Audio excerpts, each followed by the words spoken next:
Hi friends, ഇക്കഴിഞ്ഞ ദിവസം village ഓഫീസിലെ സേവനങ്ങൾ ഓൺലൈൻ ആക്കേണ്ടതിൻ്റെ ആവശ്യകതയെപ്പറ്റി ഞാൻ ഒരു വീഡിയോ ചെയ്യുകയുണ്ടായി. ഒരുപാട് വിമർശനങ്ങളുണ്ടായി. പലരും വിമർശനം അയച്ചത് എൻ്റെ വാട്സപ്പ് നമ്പറിലേക്കാണ്. ഞാൻ ഒരു ഉദാഹരണം പറയാം. ഈ അടുത്ത ദിവസം ഞാൻ കൃഷിഭവനിൽ ഒരു അപേക്ഷ സമർപ്പിച്ചപ്പോൾ 2 സർട്ടിഫിക്കറ്റുകളിലെ പേരുകൾ 2 രീതിയിൽ വന്നു. അതുകൊണ്ട് 1 ആൻഡ് സെയിം സർട്ടിഫിക്കറ്റ് ആവശ്യമാണ് എന്ന് കൃഷി ഓഫീസർ പറഞ്ഞു. ഞാൻ ചോദിച്ചു, സാറേ ഇത് വില്ലേജ് ഓഫീസിൽ നിന്നാണോ അക്ഷയ സെന്ററിൽ നിന്നാണോ?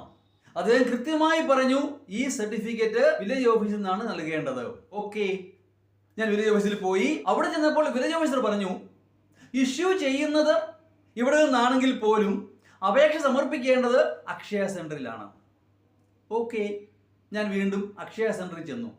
അവിടെ ചെന്ന് അപേക്ഷ പൂരിപ്പിച്ചു, ചടങ്ങുകൾ പൂർത്തിയാക്കി 60 രൂപ ഫീസും അടച്ചു. 60 രൂപ വലിയ തുകയൊന്നുമല്ല, നമുക്കറിയാം. അവർ പ്രൈവറ്റ് സ്ഥാപനമാണ്, സർവീസ് ചാർജ് ഈടാക്കി വെക്കൂ. എനിക്ക് എതിർപ്പില്ല. ഞാൻ ചോദിച്ചു, എപ്പോൾ കിട്ടും? 2-3 ദിവസം എടുക്കും. 2 ദിവസം കഴിഞ്ഞ് വരാൻ പറഞ്ഞു. 2 ദിവസം, 3 ദിവസം, 4-ാം ദിവസം ഞാൻ വീണ്ടും അക്ഷയ സെന്ററിൽ ചെന്നു. എന്നോട് പറഞ്ഞു, സംഗതി വന്നിട്ടില്ല, നിങ്ങളൊരു കാര്യം ചെയ്യും, ആ വില്ലേജ് ഓഫീസിൽ പോയി ഒന്ന് അന്വേഷിക്കുക.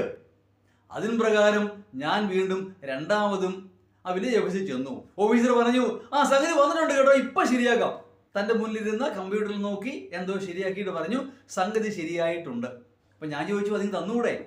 അത് പറ്റത്തില്ല, ഇഷ്യൂ ഇവിടെ നിന്നാണെങ്കിൽ പോലും സർട്ടിഫിക്കറ്റ് തരുന്നത് അക്ഷയ സെന്ററിൽ നിന്നാണ്. അങ്ങനെ 2ാം വട്ടം ആ വില്ലേജ് ഓഫീസിലെ സന്ദർശനം പൂർത്തിയാക്കി ഞാൻ വീണ്ടും 3ാമത് അക്ഷയ സെന്ററിൽ വന്നു. അവിടെ നിന്ന് സർട്ടിഫിക്കറ്റ് കിട്ടി. അങ്ങനെ 2 തവണ വില്ലേജ് ഓഫീസിലും 3 തവണ അക്ഷയ സെന്ററിലും കയറി ഇറങ്ങിയിട്ടാണ് എനിക്ക് 1 ആൻഡ് സെയിം സർട്ടിഫിക്കറ്റ് ലഭിക്കുന്നത്. നിങ്ങൾക്ക് എങ്ങനെയാണെന്ന് എനിക്ക് അറിഞ്ഞുകൂടാ. നേരത്തെ കിട്ടിയിട്ടുണ്ടാവാം, താമസിച്ചവരും ഉണ്ടാവാം. എങ്കിൽ പിന്നെ ഈ അക്ഷയ കേന്ദ്രം എന്തുകൊണ്ട് വില്ലേജ് ഓഫീസിലാക്കിക്കൂടാ? അല്ലെങ്കിൽ അതിനോട് ചേർന്ന് അക്ഷയ കേന്ദ്രത്തിൽ കാശടയ്ക്കുന്നു, വില്ലേജ് ഓഫീസിൽ നിന്ന് സർട്ടിഫിക്കറ്റ് കിട്ടുന്നു. എന്ത് എളുപ്പമുണ്ടല്ലേ? പക്ഷെ എനിക്ക് പറയാനുള്ളത് ഇതാണ്, ഇത്തരം ഗവൺമെന്റ് സേവനങ്ങൾ സൗജന്യമായി ലഭിക്കുക എന്ന് പറയുന്നത് ഒരു പൗരന്റെ അവകാശമാണ്. അതിനായിട്ടാണ് നമ്മൾ ടാക്സ് അടയ്ക്കുന്നത്.